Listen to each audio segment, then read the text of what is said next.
Hello everyone, my name is Silverweed and once again welcome back to one of my videos. This is probably the thing I have been requested most to do ever since the beginning of time.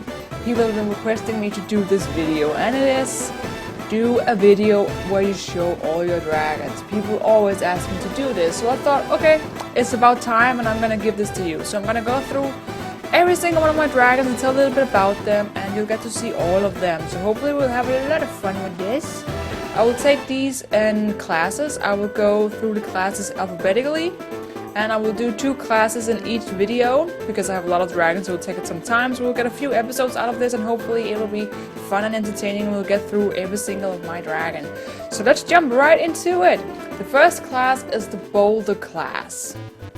Now, the first dragon I got from the Boulder class was the Whispering Death, and I named my Whispering Death Sheep.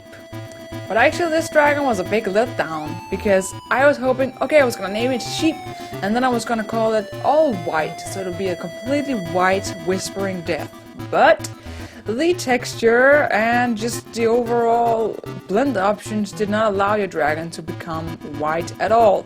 So he ended up in this kind of grayish, sloppy color, I'll almost call it. So he was really disappointing, and that's one of the reasons I really rarely use him. Also because the Whispering Death is just not one of my favorite dragons, to be honest with you. Secondly, we have Tofu Lee Grunkle. So the Grunkle was the second dragon I got, and it was an egg I bought from Johan's store because I wanted to do a video on him. And I raised him well enough, but I really didn't spend that much time with him, and he prefers really sleeping in the stables anyway. So it's not like I have a super great bond with this dragon, but I mean he's friendly when I'm around him, so I don't complain. He's an alright buddy. The third one we have is Cashew, the Hot Burble. This guy is probably one of my laziest dragons. I rarely use him because I can almost never get him out of his stable because he is just sleeping the day away and he will barely move. But when I finally do get him out and go take him for a little flight, he is very docile. He does pretty much everything I tell him to. He's very obedient but also very lazy and kind of slow. But nonetheless, he's a lovable dragon. He's friendly, he's kind, he sleeps a lot. But yeah, he's good enough.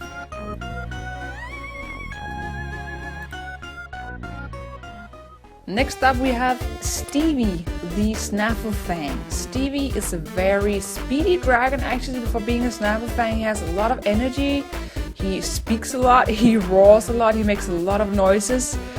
He has so much energy and he loves going out for flight. He's very friendly, he's very social, he loves being around me. I haven't been devoting as much time to him as I probably should have, but when I'm with him he is really lovely and he's very obedient, but he still has an opinion of his own that he gets out. We have great teamwork going on, I would say. So he's one of the dragons I'm really happy to have around because he's amazing, he's great. Now we have Autochief, the Screaming Death. This is probably one of my dragons that I have the worst relationship to. The egg was one that I got on some ship that wasn't really, we didn't really have any idea where it came from, but I said I would raise it, and it was really hard to just get this guy not to eat me. He is very selfish. He is stubborn, he does pretty much what he wants to do. I really rarely ride him because I would rather just have him do what he wants to do and be as far away from me as possible.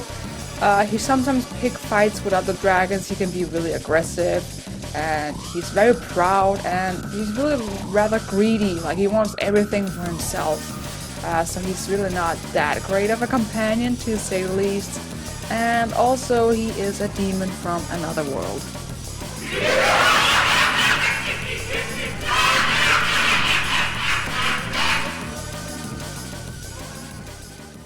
Next up we have Chica.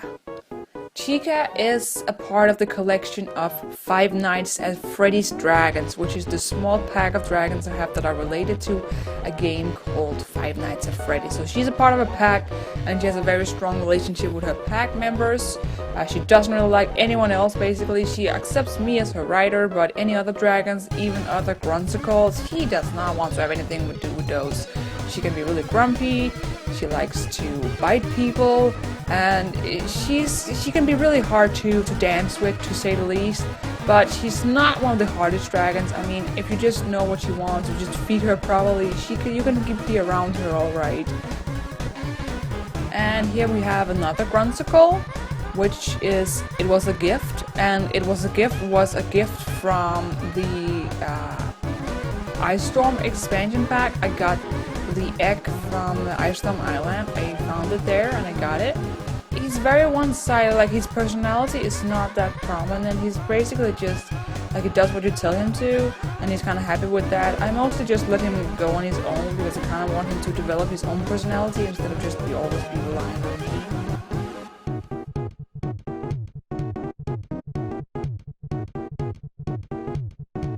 And here we have Parkman the Bass, which is a lovely dragon. He is very friendly and he is very adorable, and I don't think we should talk about him. The 9th Boulder class dragon is the Gravel Grunder, and mine is named Colossus. I have a lot of things against Colossus because of the way he looks and because of the way he acts. He's very proud and he thinks he is the best dragon in the world. He thinks he looks so good and that he is so attractive and everybody's just loving him, but really he's not, and he hates it when I remind him of that because he's such a proud creature, even though he doesn't really have much to be proud of. No offense, Colossus, but really, I still ride around with him sometimes because I'm trying to teach him that you don't be so self-centered, and there's really more to it than just looking at yourself all the time. But it's rare that I take him out because he's just a bother to be around, you know. He can be a really problematic dragon, but not one of the worsts. I'm gonna say that, definitely not one of the worsts. The 10th Boulder class is the Quaken, actually the Catastrophic Quaken, and mine is named Freddy Fazbear. Again, another addition to the Five Nights at Freddy's pack. So he is very good friends with Chica, very close friends with Chica. Since they're both Boulder class, they get along very well and they stay in the same stable together and they play around a lot. So he's very fond of Chica and of course the other members of the Five Nights at Freddy's pack, which you will see soon enough. He's pretty easy to be around because he doesn't really, you know, make that big of a mess of anything. He pretty much does what he's told. I basically take him for long flights alone because when he gets around other dragons, he likes to. He can get a bit rough with them also because of his big size. So if you really want to play with someone, he actually end up pretty much destroying their faces. And he has these weird tendencies to roar at people. He roars very loudly. And he's a loud guy, that's definitely for sure. But I love him still. He has a place in my heart because he's still my baby, even though he's kind of crazy. And then we have the Thunderpede, which is named Thanos. I don't like Thanos so much, so I don't really want to talk about Thanos. So I think we should just leave Thanos to himself. And now we are moving over to the 2nd class, which is the Mystery class. My first mystery dragon was the Smothering Smoked Breath, and this is Ethanol. Ethanol is a small dragon with a lot of power. He is very confident in himself. He has a lot of self-esteem, but not too much so he becomes selfish. He can be a bit mischievous. He loves to steal things, but that's basically in the Smothering Smoked Breath nature, you know. They love to take all shiny things and stuff. He likes flying around, but I rarely fly with him because he's so small and I feel kind of bad riding him with my tremendous size compared to his small body. But he's kind towards me and he's friendly, and I visit him a lot in the stable, say hi, and just let him fly on his own. So we have more like a friendship than a bond between rider and dragon. That's what I would call it. Next up we have the flight mare Nemo. Nemo is a spirit dragon. He is almost more spirit than a dragon. He was born in the heart of Harvest Hunt, and he loves that season. He loves to scare people and spook people around. But like I said, he is basically more spirit than dragon, which means he loves flying around. He rarely interacts with any other dragons, and he would rather be on his own. He's okay with me riding him because I provide him with stable space and food and such, but he loves flying around, and he can stay in the air for hours without getting tired and exhausted, because he's just basically one with the wind and the sky in a basic sense. He doesn't say much, he doesn't have much of a personality. He's pretty much just this spirit that's lingering around like a ghost, never interacts with other dragons if he can avoid it. So he's a special dragon, but I still love him. Next we have the second flight mare called Aqua.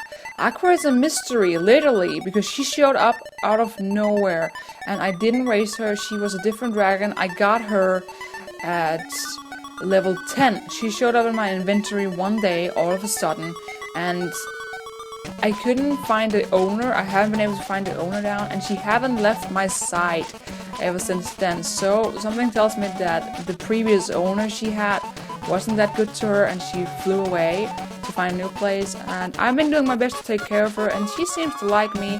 So she's a very friendly flight mare. Unlike Nemo, she loves to interact with other dragons and me.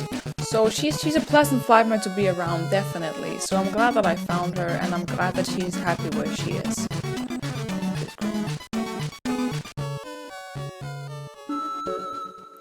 Next up we have my Sibbleback named Heart and Brain. This dragon is one I also got to have it as a showcase dragon. I wanted to show him off in a video, and I raised him to my best ability, but I really haven't spent much time with him. And the thing is, he would rather be on his own with his other head. They really have a good bond going on there, so I normally stay out of their affairs and just let them have their life. Because I want what's best for them, because it's not like they're aggressive or anything. They're pretty decent dragons, but they just work best on their own.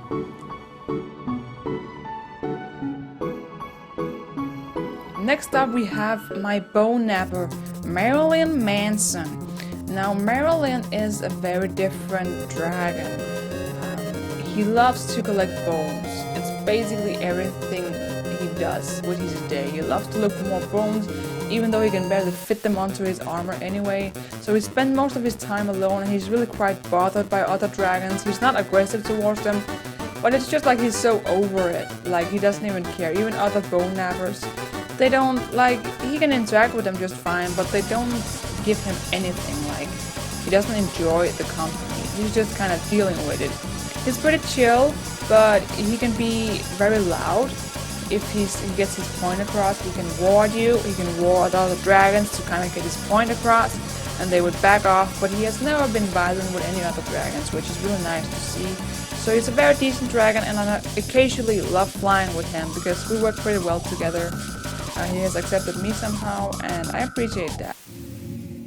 Now we have my chain swing, Xenomorph. Xenomorph is probably one of my dragons that I have the least control of. He can be very aggressive. He has attacked me several times. I'm still alive though, but he has been very aggressive towards me. It had taken so much work just to be able to ride on him without him trying to bite my legs off and trying to acid my face. He's still very aggressive. He doesn't like being around me that much. He's super aggressive towards other dragons. He likes other chain swings, and he occasionally loves being social with other chain swings, but any other dragons he would rather be without, and also be without me. So I rarely use him because of this reason. He's very aggressive. He is hard to control. He is hard to even get any sins out of, because he just wants what he wants. He's not that great of a guy to be around. Next we have My Sweet Death, named Shinigami. Now she is one of the few female dragons I actually have. And even though she looks like that, it means that she gets a lot of attention from the male dragons around her, besides her disgusting appearance. However, she is not interested in having any encounters with any of the other dragons. She is very aggressive and she doesn't like being around male or female dragons, so she would rather be alone. She loves digging around in the mud. She has nothing against me. It seems like she likes people more than she likes other dragons, which is an advantage for me, but for everyone else it's not so great. I rarely use her because what she likes is just spending the time on the ground being on her own. So I let her have that. Next we have the Death Song. My Death Song is named Last Shadow. This is one of my dragons that I am most proud of. I have a little pack of death songs, and death songs to me is one of the most noble dragons you can get. They are a sign of nobility, elegance, and status. These dragons are absolutely amazing. They are very strong, very powerful. Last Shadow was my first death song, which means I have a very close bond to him. He loves me. It took a lot of practice to get him to accept me. I trained a lot with him, spent a lot of time with him, and eventually we ended up making a really strong bond. He is, for a death song, he's a very fair dragon. I have taught him not to attack other dragons at the school. His diet is mostly of fish by now. He was eating dragons when I got him, when I was raising him, but I got that shaken off him, so he's now a really greatly integrated part of society. Next up we have my second death song, Purple Guy.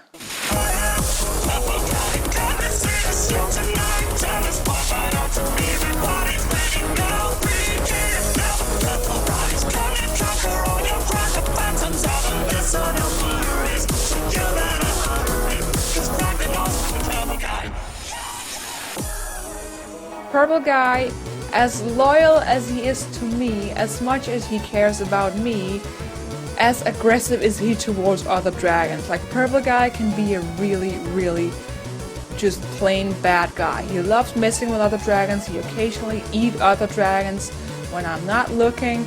He knows that he's not allowed to, so when I'm around he doesn't, but as soon as he's on his own, he does. He goes out and he hunts dragons, and I have had several complaints from other writers complaining that the dragons were gone, and I just tried to cover up his story.